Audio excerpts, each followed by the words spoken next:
Hi అండి. నేను డైట్‌లో ఎలాంటి ఫుడ్ తీసుకుంటున్నానని ఒక వీడియోలో చెప్పినప్పుడు బ్రేక్‌ఫాస్ట్‌లోకి నేను పెసరట్టు తీసుకుంటా అంటే చాలామంది పెసరట్టు రెసిపీ అడిగారు. నేను ఒక కప్పు పెసలకి 1/4 కప్ రైస్ వేసుకుంటాను. ఈ కొలతల్లో చేసుకుంటే పెసరట్లు క్రిస్పీగా చాలా టేస్టీగా వస్తాయి. క్రిస్పీగా రాకపోయినా పర్లేదు అనుకుంటే 1/4 కంటే కొంచెం తక్కువ రైస్ వేసుకున్నా పర్లేదు. మంచిగా 1, 2 సార్లు కడిగేసి రాత్రంతా నానపెట్టుకోవాలి. రైస్ త్వరగా నానిపోతాయి గానీ పెసలు నానడానికి కొంచెం ఎక్కువ టైమే పడతది. నానపెట్టిన పెసలు, బియ్యము ఒక మిక్సీ జార్‌లో వేసుకొని అందులోనే జీలకర్ర, అల్లము, పచ్చిమిర్చి వేసుకొని మెత్తటి పేస్ట్ లా చేసుకోవాలి. తర్వాత అందులో టేస్ట్ కి సరిపడేటట్టు సాల్ట్ వేసి దోస బ్యాటర్ కన్సిస్టెన్సీ వచ్చేలా కొంచెం వాటర్ యాడ్ చేసుకొని మంచిగా కలుపుకోవాలి. పెసరట్టుకి బ్యాటర్ రెడీ అయిపోయింది. ఇంకా దోశల్లా వేసుకోవడమే. దోశలా వేసుకున్నాక చుట్టూరా ఆయిల్ స్ప్రే చేసుకొని బాగా వేగనివ్వాలి.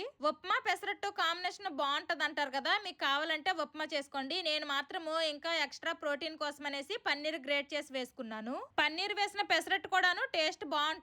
ఒకసారి ఇలా కూడా ట్రై చేయండి. మా ఇంట్లో ఇడ్లీ పెట్టినా, కుడుం చేసిన, నార్మల్ దోశ అయినా, పెసరట్టు అయినా ఏదైనా గానీ కామన్ గా ఉండే చట్నీ పల్లి చట్నీ అది వేసుకొని తిన్నాము.